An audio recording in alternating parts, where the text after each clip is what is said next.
Hello, this is Mandisa Johnson, entertainment journalist with Atlanta Film and TV. Today we are having a conversation with one of the top headshot photographers in the Southeast for talent, Tracy Page. Tracy specializes in working with actors, both children and teens in Atlanta. She's one of the preferred vendors for headshots for the best Southeastern agencies, including names like J. Purvis Talent, Houghton Talent, The People Store, Atlanta Models and Talent, and East Coast Talent. Some of her clients include Chandler Riggs of The Walking Dead, Willie By from Disney's Bunked, Kai Toure, who plays a younger star from The Hate You Give, Navia Robinson from Raven's Home, and Kylie Curran from Doctor Sleep, and the list goes on. Hi, Tracy. How are you today? I am great. It's so good to see you again. I did Mandix's headshots. We were just talking about this. I mean, like 6 or 7 years ago. Where it seems like that long ago. So we were just talking about all of that when you were just graduating with your MFA, I think, when we did the headshots. Yes. Yes, and she did a great job on my headshots. I'll have to share them again. We last spoke to you back in April 2019. Can you share with us what has changed in your career since then? Well, COVID obviously has changed a lot of things in my career. Um, I think that's true for everybody. It's changed how we work and how we function. First of all, I was traveling a lot. I was traveling all across the country, speaking and going to conferences with photographers, other photographers, and speaking on headshots and trends and how I do what I do. And that is now a lot of Zoom presentations. So I've gotten very good with these Zoom presentations. And then the other thing that's really changed is how we work at the studio. I can't work with as many customers during a day because we have to not have as many people in the space because it has to be safe for everybody. And, my clients now, except when they're in front of my camera, everybody is masked and we are either outside or in an open space when we are shooting because they're unmasked and we have to be safe. And then I'm of course, in super duper heavy mask because, I'm working with somebody who is in most cases unmasked. And, we've little things like you wouldn't think of have changed, like my scheduling. I can't schedule as tightly. I have to be careful about when I allow a makeup artist in or out, that there's not another makeup artist there. And that, because again, too many people in the space. I don't let whole families come anymore. It's just if it's a child, it's a child and one parent.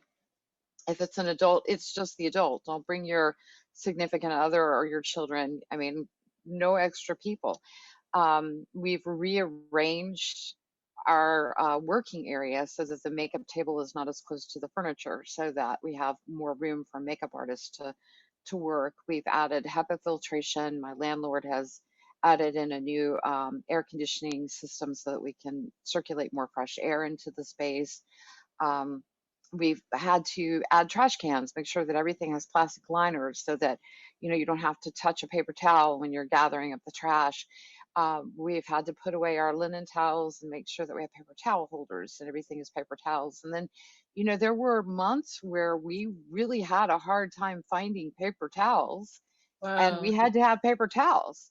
Um, I mean, I felt like a paper towel hoarder because if I found somebody with paper towels, it's like buy everything you see because you might not find paper towels again for 2 more months. And the same thing with the toilet paper. I had to have plenty of toilet paper in the studio and plenty of toilet paper in my house. And, you go to the grocery store, they're letting you buy one 4 roll pack of toilet paper and you have to buy for a business and you have to find Lysol. I am not kidding. I paid $60 for 4 cans of Lysol Oh my gosh. because Wow. I have to disinfect between clients. So Right. this is really the pandemic has changed so much. The good news for us in Atlanta, I was shooting in New York and LA, and obviously that's something else that has ended until we can all get vaccinated. But the good news for us in Atlanta is that we are back at work.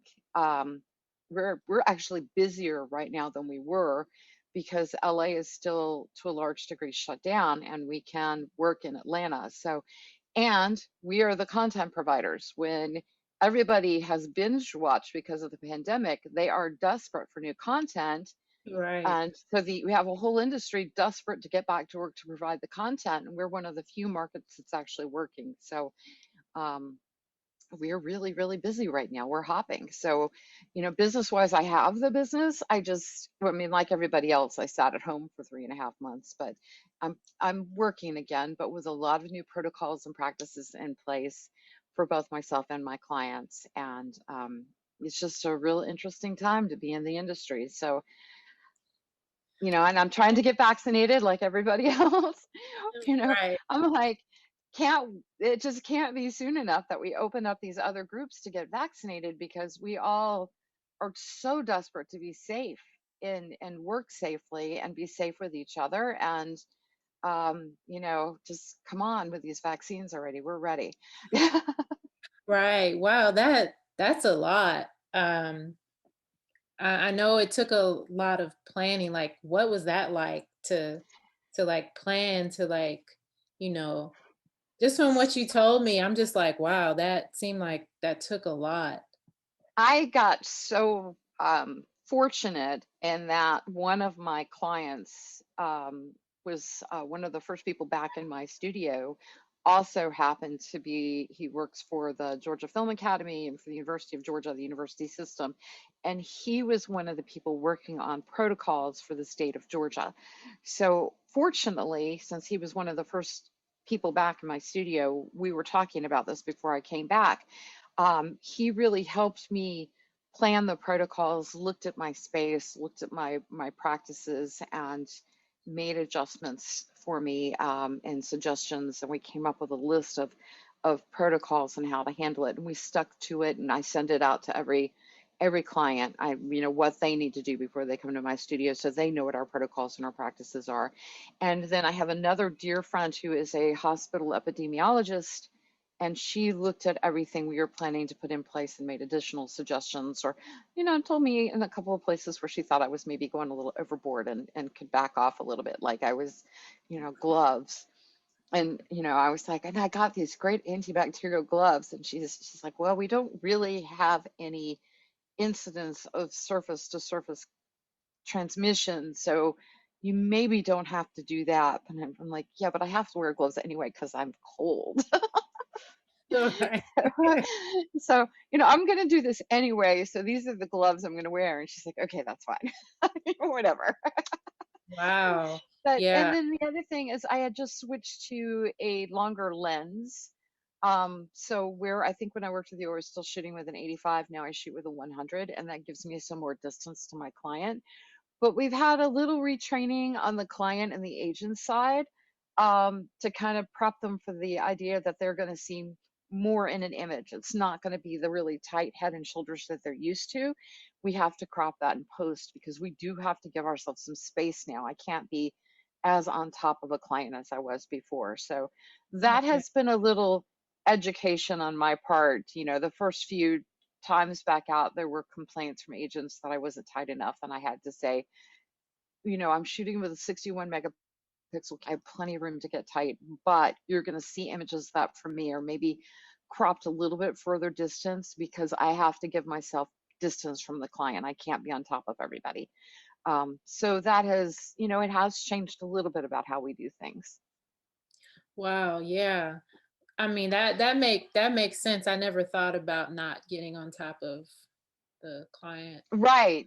Yeah. Unless I switch to a 135 lens, and I'm really happy with this 100, it would take me into a completely different place, but fortunately, I think I've only really had one manager got a little upset that she thought the images were too zoomed out and wanted me to redo everything zoomed in, and really had a hard time with, that things could be cropped. But other than that, I think most of the agents, managers, and publicists that I work with editors have all kind of understood that we have to give a little bit more space and that things are croppable. And no one has really had an issue. It was just a matter of telling them what was going on. You're going to see some style change from me because of this.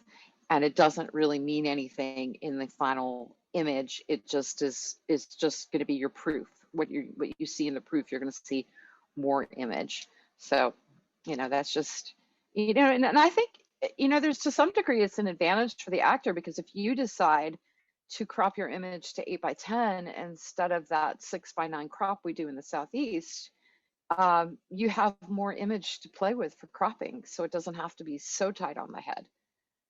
Wow, I didn't think about it like that. I mean, that's stuff that you would think about because you're a photographer and this is what you do professionally. Wow, I commend you on all like the protocol and everything because I started a new job 30 days before the pandemic started. I became an after school program director. And so I had started, never even had the chance to set up my office. And then the pandemic started. We had to shut down. I worked remotely from home and then we weren't able to open. And I cannot imagine trying to set up like all these protocols for kids that were coming in from 3 different schools. So I really commend you, and I appreciate what you've done to keep, your clients safe. S Well, we've been so back to work since June and nobody has gotten sick. So I'm good. that's commendable. That's really good. Wow. So can you take us on your journey of how you began your career in professional photography to now being one of the most sought after headshot photographers in the Southeast? Wow. So I really, it's one of those things I always kind of advise people against doing. But when I started, we didn't have the market in Georgia that we have now. We were a tertiary market at best, and tertiary being meaning that we were not a prime or even a secondary market. We were like a throwaway market. Productions would only come here when they needed a specific location driven, and like Sweet Home Alabama, Remember the Titans, but location driven movies. And our actors, unless they got representation out of LA or New York, they were not being considered for big projects. An agent, some of our agents in Atlanta didn't even rep for film or TV because there was no money in it. I remember one of the major agents was pretty much, they did industrials, print, commercial, but no film or TV because there was no money in it. That was like a throwaway. And it wasn't until her clients really started pressing her for film and TV representation, and by her I mean the executive director of the agency. They're a pretty big agency, that they actually started shifting over to repping for film and TV. And I remember the first agent that they really hired to kind of exclusively be film and TV is now a casting director. So things have changed so much. So when my kids were in the business, when they were little, um, there just were not a lot of headshot photographers here because we didn't have a market. And the busier that my kids got, the more pressure I was getting to get headshots. And the headshot photographers that were here at the time didn't really have studios because they would just go to your home or they'd meet you somewhere. And you remember where I lived, in Rome, Georgia, which is way out of downtown Atlanta. And the headshot photographer did not want to meet me there and just Hmm. kept putting me off. And I was getting a lot of pressure to get new headshots of my kid, and I couldn't get them done. And at that point, my child had really come close to booking a really major role, and she had managers and casting directors calling and asking for headshots, and we had nothing. So a friend of mine who is now she's now a major agent, but was not at the time, just said, "You just take the pictures." And I kept saying, "No, I'm gonna really get into trouble because I'm a mommy photographer." And she kept saying, "You are a good portrait photographer. You can do this." And I kept saying, "No, I'm gonna get my butt handed to me. I'm not doing it." And so finally, just out of desperation, I took, and I am not even remotely kidding, I took 1,200 photographs of my daughter. Wow. 1,200. And I made 4 by 6 prints. It cost me a fortune of every one of them. And my friend went through and narrowed them down to 40. And we sent this package of 40 prints to her agency, who then emailed me and asked me who had done the shots. And I didn't answer because I figured I was about to get lectured. So I just didn't respond. So they actually picked up the phone and called me and said, please tell us who did these shots. And I hemmed and hawed and I didn't say anything directly. And they finally said, did you take these pictures? And I said, busted.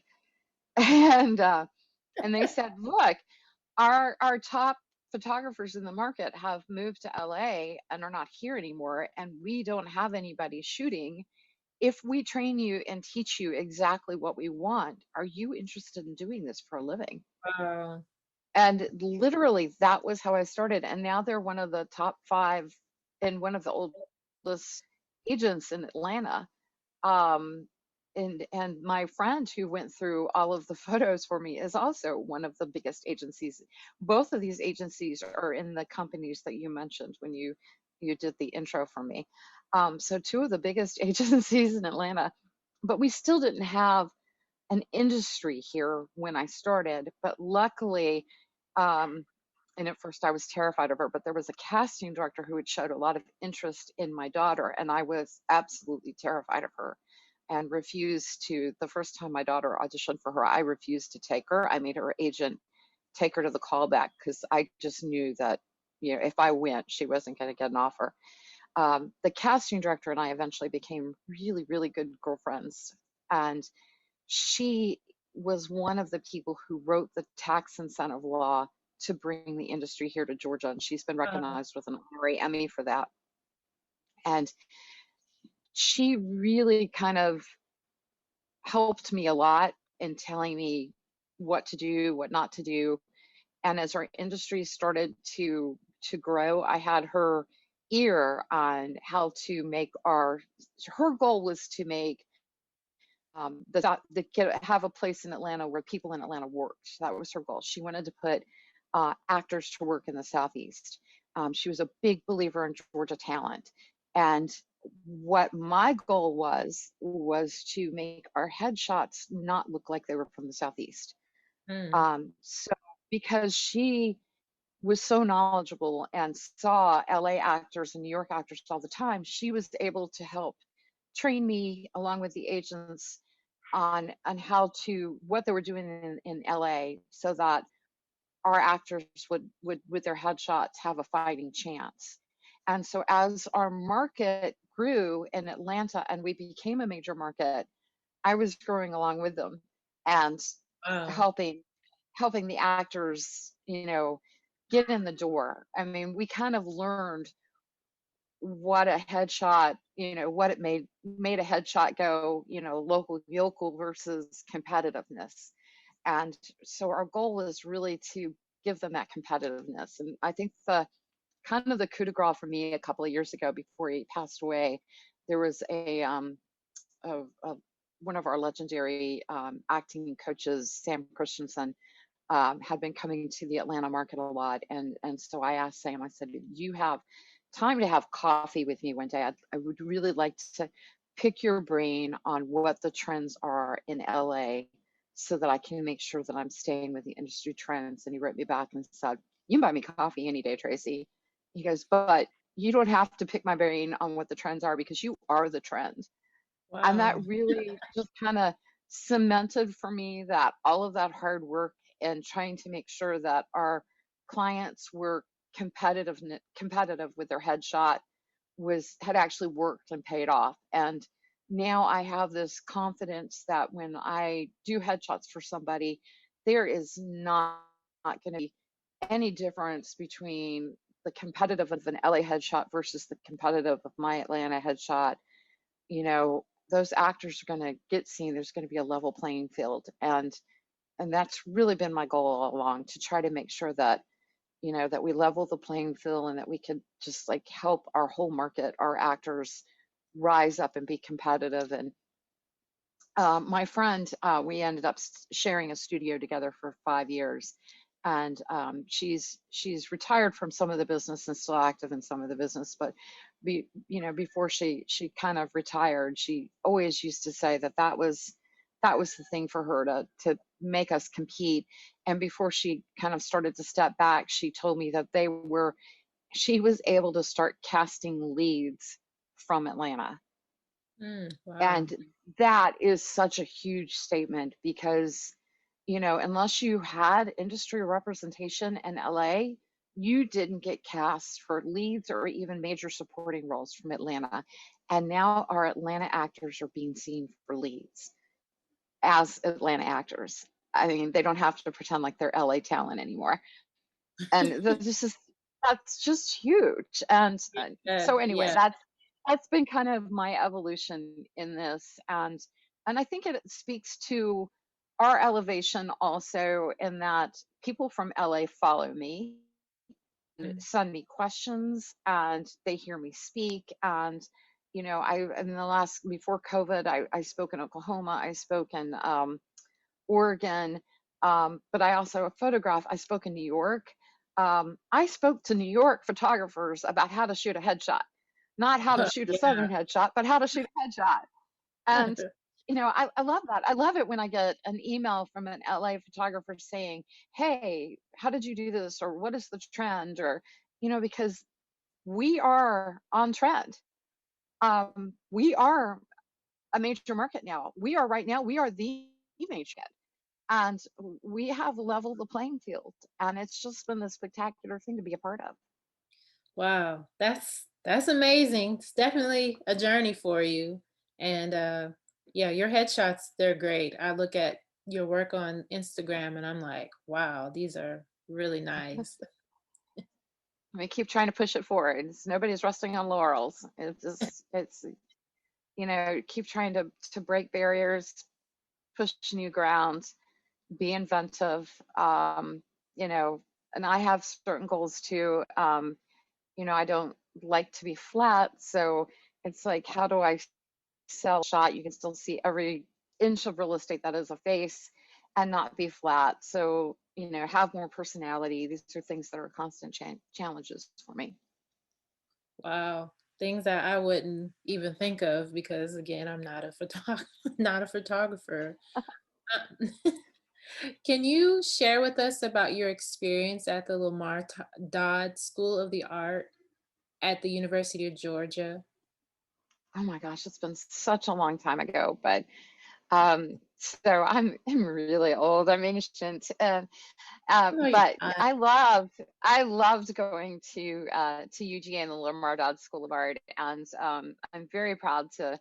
I actually ended up with my degree from Grady, the School of Journalism and Communication at UGA, and I switched because I'm face blind. I don't recognize faces at all, and I know you probably know that about me. I have no facial recall at all, and I realized that in college. I was there studying drawing and portraits, painting and drawing, and at some point I realized that I couldn't remember faces. I didn't really think there was anything wrong with me. I thought maybe that other portrait artists had superpowers that I just didn't possess. So I changed over to advertising because they when I figured this out, I think it was toward the end of my sophomore year of college. So UGA at the time only accepted like 12 students a year into graphic design. So I thought maybe graphic design might be another way to go. And the graphic design program was full. So my advisor said, if you go to the journalism school and switch over to advertising, they have slots into the design program, and we can put you in the design program. So I became a journalism student so that I could study art, so I could continue to study art. Um, but I worked in brand management for almost 20 years and Wow. ended up back in portraits, back where I started. But this time, instead of using pen, paper, ink, paintbrush, I use a camera. So all of the concepts I studied at Lamar Dodd, I think, are still reflected in my work today. My the way I capture color, my concept of color, um, my composition, sense of composition, sense of the modeling, the shadow and the light, the way the shadow and the light are captured to render dimension. Um, I think those are all things that I learned at Lamar Dodd, and I carry through in what I do today. So Wow. If anybody out there is thinking about going to art school, the one thing I will tell you is SCAD is fantastic, which is the Savannah College of Art and Design. I have the utmost amount of respect for them, but you can go to Lamar Dodd or a program like Lamar Dodd for half the price, and I would put my education up there against anybody's. I mean, Wow. I think that the program at Lamar Dodd is smaller and it's more intimate, but it's also so much less expensive to go to a state school. And it's so competitive. And I mean, I can hold up my career now to anybody out there and say, I have done just as well, or if not better, than most photographers. And I still use the concepts I learned at Lamar Dodd. Wow. That's some good advice. Especially from someone who went to Full Sail twice, which was like ridiculously expensive. Yeah, So, Full Sail and SCAD, I think, are probably around that same tuition mark, that between 40 and 60,000 a year, which is pretty intense. yeah. Yeah, and then you have a son that's thinking about doing Full Sail, so Oh, wow. There is this fantastic new program at the University of Georgia. What is he thinking about studying? Um, well, right now in school, he's in the graphic design program. So I'm not sure Miles has all of a sudden become like this rap artist during the pandemic. So he wants to do music, but we're like, you need something to fall back on. So we're like, graphic design is the way to go. I actually have a friend that is an animator that did graphic design too. And I was like, he can be your mentor. You have somebody that's doing I something. have I have something that Miles needs to check out. At Georgia State University, there is a program called the Creative Media Industries Institute, Okay. CMII, and state of the art. They have one of the only 8 volumetric studios in the world there where they're studying 4D design. The woman who runs the volumetric program did Avatar and is working on the latest Avatar. And she sold her volumetric studio to James Cameron, Oh, her wow. company to James Cameron. So she's highly involved in Avatar. The training there is amazing. The volumetric studio is amazing. Getting into the 4D design is really cool. But they also have a gaming program as part of Okay. that. And they're studying um, 3D and 4D as how it works with gaming. And I just think that the program at Georgia State University is fantastic. You guys need to go look into it. I did an article on them for Oz Magazine, and I just am so impressed. And that is a state school that is right there in Atlanta, and that the hip hop and rap industries are centered in Atlanta, so he could have Mhm. an opportunity to kind of get involved in both directions from one place and be closer to home. Yeah, that's true. He's got a following. Like we spoke to his graphic design teacher last week. It was like by mistake. She was calling us. She had some materials for him, and Eddie asked about how he was doing. She was like, he has some amazing work, and we were like, what? He's really good. He really does. And I was just like, why would you pass up doing graphic design? So this week, even though they're on break, they're doing like a career month. It started this month, so they're having professionals speak to the kids virtually about what they do.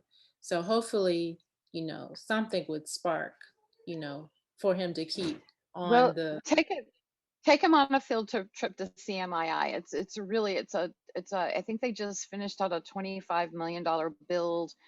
Um, that was I'm trying to remember where the money came from. I'm thinking part of it may have been from the Coca-Cola money, but do go check it out. They have some really cool corporate partnerships, and that volumetric studio is just amazing. And like I said, it's only one of 8 in the world. It's pretty cool. Yeah, well, I'll have to tell Eddie about it, and we'll have to like convince Miles. So, and they also have, and I know a lot of your audience are going to be people in the industry and actors. They have a new MFA program in film and TV, and they have a really very respectable program now in acting, both bachelor's and master's. And Okay. then the University of Georgia just started a new master's program in film and TV production. Oh, wow. Um, Yeah. which Yeah. I just photographed for that program. The screenwriter is heading that program, Neil Landau, who is just amazing, some amazing credits. And he was one of the senior people involved in the program at UCLA, taught in the master's program at UCLA, and now he's teaching at the University of Georgia. So, and not just teaching, but also responsible for helping develop the whole program. So, and then my friend Dan, who works for um, oh my God, the Georgia Film Academy, is Okay. also, he's been directing, not directing, but developing the curriculum for, along with Neil, for the master's program at the University of Georgia. So there's some just incredible talent going into helping. Again, we're trying to grow that homegrown talent and bring people here, because the way we really solidify our film business here in Georgia is to have the writers here and the directors here and the producers here, and not be location driven. So Right. that has been our goal, is to bring the talent here and to develop the talent here so that we're not location driven. So then we can keep everything here. Yeah, we'll have to look at that. I didn't know all that, but yeah, that's good to know. I'm glad you shared that. That gives us some options for him as well. Thank you. You're So welcome. so in your interview with Voyage ATL, you stated that you were mocked by other photographers as being one of the new breed females breaking into the business for extra income. Can you share a little bit about that with us, including how you overcame that and what advice would you have for someone wanting to switch careers to pursue photography? Yeah, this was actually this was a hard period of my life, because when I decided to become a photographer, I've always been one of these people. I'm a little OCD. Okay, I'm a lot OCD. So I'm one of these people that I've always felt incumbent on myself to become the knowledgeable expert in whatever it is I'm doing.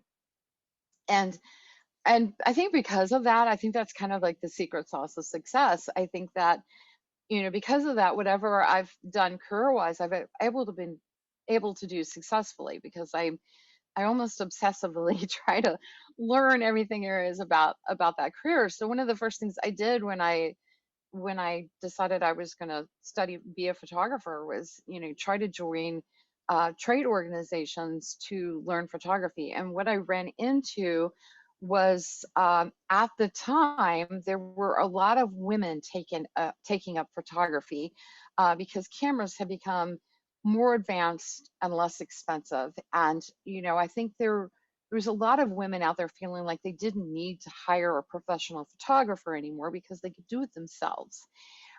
But maybe not a lot of people from that group were really focused on learning photography. That there was a much smaller group of us that were serious about this as photographic artists. But what we ran into were, when the technology was more exclusive, um, to a large degree, it was almost exclusively male. And so if you look at the photographers who really had studios in the 70s and the 80s and into the 90s, that was largely male, because photography as an act was a technology driven beast. And the photographers tended to be people who were, um, with the exception of a group of artists, the photographers, studio photographers, tended to be men who could afford and understand the technology. So you had a lot of engineers and mathematicians and, people that were really science driven and understood the numbers and the ratios and the math behind a photograph. And when that market started to open up because the equipment became so much better that it was able to do this itself and you didn't have to be so technology driven yourself, and it became less expensive and females started to come into the industry. There was, to me, it seemed like what I ran into was the resistance and resentment of Wow. those who came before me, rather than lifting me up and pulling me up and helping to teach and educate me. I think because of who I am, I was able to find people who mentored me. And I feel so incredibly fortunate, men and women who mentored me. And so I have this drive to mentor other people. But I realized that also I was rare. There were a lot of people that kind of ran into that resistance and that resentment and just stopped or shut down. Um, I don't think at that point there were a lot of females breaking the glass ceilings. And Wow. even now at the upper echelons of the industry, there are more females, but there's still not as many. And I think we all know who each other are because we're more visible, because a Mm. lot of the camera companies and the big sponsors have wanted to put us front and center and not be so male centric, but there aren't there still aren't a lot of us. It's still a pretty small group. Um, and even less so on the in African American, Asian, the minority groups when you get beyond women, even less so because there just aren't a lot of people there doing that at this point. Um, so it's hard to, it's not open. It's been really hard to break the ceilings, the glass ceilings, as a female, and I think even harder for minorities. And we all know who's out there doing it because really, again, there are so few doing this. It's kind of an interesting, I get questions a lot um, from companies looking to put new photographers out there.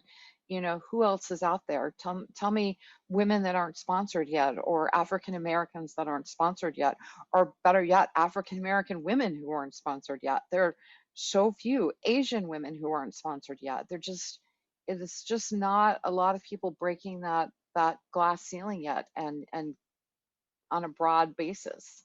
A lot of people doing it on a smaller, within their own universe basis, um, but not a lot of people doing it broadly. Right. I think that's the industry as a whole, which is why I had to start my own thing because, of course I have 3 kids and then the one with special needs, but I think sometimes, you're right, it is harder for people who are women or, African American, it's hard. We tend to have to do our own thing, create our own table, create our own platform. Um, like right now, a lot of people don't know. I mean, I've talked about it on different interviews. I have an animation that I wrote while I was getting my MFA, and Autumn Bailey shopped it around, and right now it's in front of 2 major production companies. But if it doesn't get picked up, we're like, well, we'll do it ourselves.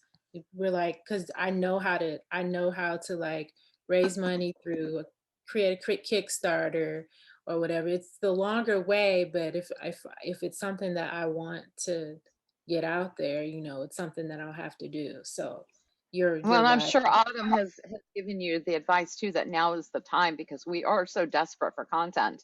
Oh yeah, And yeah. Actually, we sent her the script. Eddie like talked me into sending it to her because I was like, I don't want nobody to read it. But it's because we have imposter syndrome. We and never think we're good enough, right? right. So like in April, I think she messaged me on Facebook and said, she wants to try to shop it around, that she really liked it. And we signed a shopping agreement. We had to come up with a dream team. I was like, I really don't know any animators, so I looked up Hair Love, And I was like, okay, I'll have these people, I'll have these people do the voices. I was like, I don't know. But, I ended up following the artists on Instagram, and they followed they followed some of them followed me back. And I actually know somebody that knows one of the animators, and I'm just like, okay, the pieces are starting to form together. It's Now just you a have a pool that you can process. pull from. Yeah, yeah. Yeah, and it So the does. It process starts is to just fall long. together. Yeah, yeah. So we're just waiting to, hopefully hear something back soon, to see if it'll get picked up. Oh, But I hear that imposter syndrome from you too, because I suffer from it too, and I really had to learn how to, in order to back to your previous question, in order for the men to really start respecting me instead of disrespecting me, I had to be able to express that I could talk the talk and mhm. not just walk the walk. And I think that there's this assumption that women can be creative but not technical, and we have to be both. It's kind of like the Ginger Rogers, not only did she dance, she did it backwards in high heels. Oh, wow. I didn't know And that. yeah, well, you think of Ginger Rogers and Fred Astaire dancing, she was backwards and in high heels. So, we have to be able to do that. We have to be able to do things backwards and in high heels. We have to do so much more than Right, a man in the same career field, because, we have to prove to them, because they're still the majority, that we're worthy. And, I don't have to prove that to my customers. I've never had to prove that to my customers. And thankfully, um, the actors have always trusted me and the agents have always trusted me. And I feel so incredibly fortunate that the casting directors trust me, the producers trust me. I really feel so fortunate. Where I had to prove that was among my photographic peers. And and now, of course, I'm a sponsored speaker ambassador for a large company. um, but for a while I felt like I had to prove that to those audiences. If I mm, wanted to do that and be an educator, I had to prove that I could dance backwards and in high heels. And right. that's, fortunately, my clients have never, they don't care that I'm considered a master photographer. They really could care less. That's a photography industry thing. So, I guess it just depends on what barriers you're trying to break. And Yeah, yeah. I just, we started Atlanta Film and TV back in 2016. It was like the end of um my MFA program. And Eddie was like, we need to, there's no Atlanta Film and TV. He like looked it up. He's like, there's no Atlanta Film and TV. There's nobody like giving advice, there's nobody educating. So I was like, okay, I wrote a while, and then we let the blog go. And then we picked it back up in 2019. He was like, nobody like purchased the name Atlanta Film and TV again. So I can't even talk. We repurchased it, and here we are today. I just sometimes I'll get like ideas of what to write on, just to share with people who may not know, because sometimes, even before the blog, people would ask me questions, and I'm like, why are you why are you asking me, because they don't have anywhere to go. Well, yeah, this was before the blog, and they were like, well, you have that entertainment business background. And I'm like, do y'all do know that there's other people in the industry here who have more experience? But they were like, but you're knowledgeable. So I was just like, okay, you know let me just go ahead and you know write some blogs here. Even a lot of stuff just comes from research, just my own research. But yeah, I had just had to trust that I knew what I was talking about. Yeah, and it's hard to voice it sometimes. It's hard to put it out there. I mean, Mm. in our heads, we know what we're talking about, but then immediately we're like, well, what if somebody argues with us? What if somebody shoots us down and tells us that we don't know what we're talking about? How do we respond to that? And I did and do still get Mm. that. And now when somebody writes me and says, or tags one of my posts or something and tries to intimate that I don't know what I'm talking about, I just laugh. And it's kind of like, Yeah, really, dude? This is what yeah, you want to go with? yeah. I've had a few people. Even before the blog, I shared something in a group, and somebody tried to argue with me, and I'm like, yeah, I think I know what I'm talking about. Took class with that was entertainment law, and the instructor was an entertainment lawyer, and I was like, I'm pretty sure that what I'm talking about is accurate.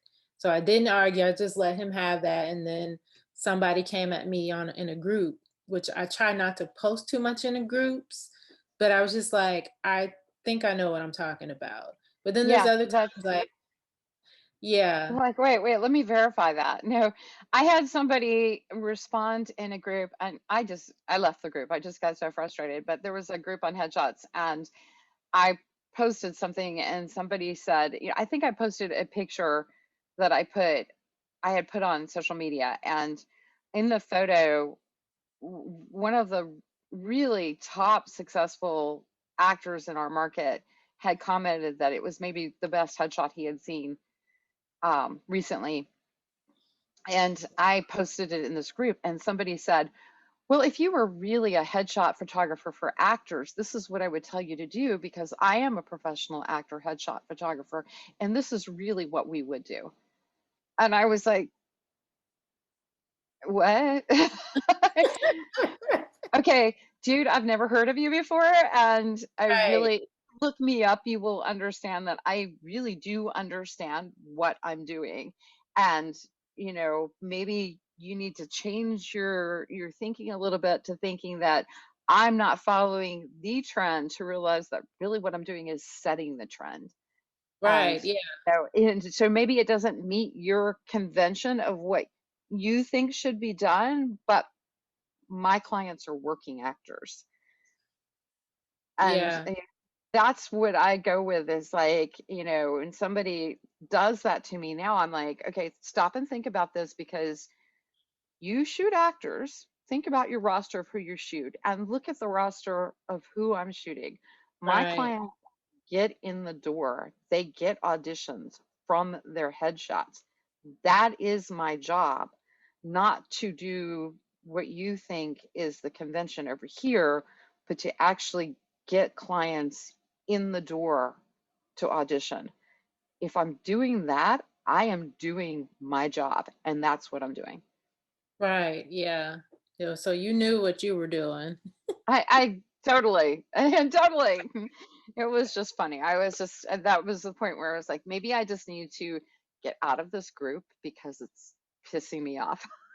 Well, yeah, that's why I left, the group that I was in. I was just like, "Y'all y'all doing too Yeah. much drama."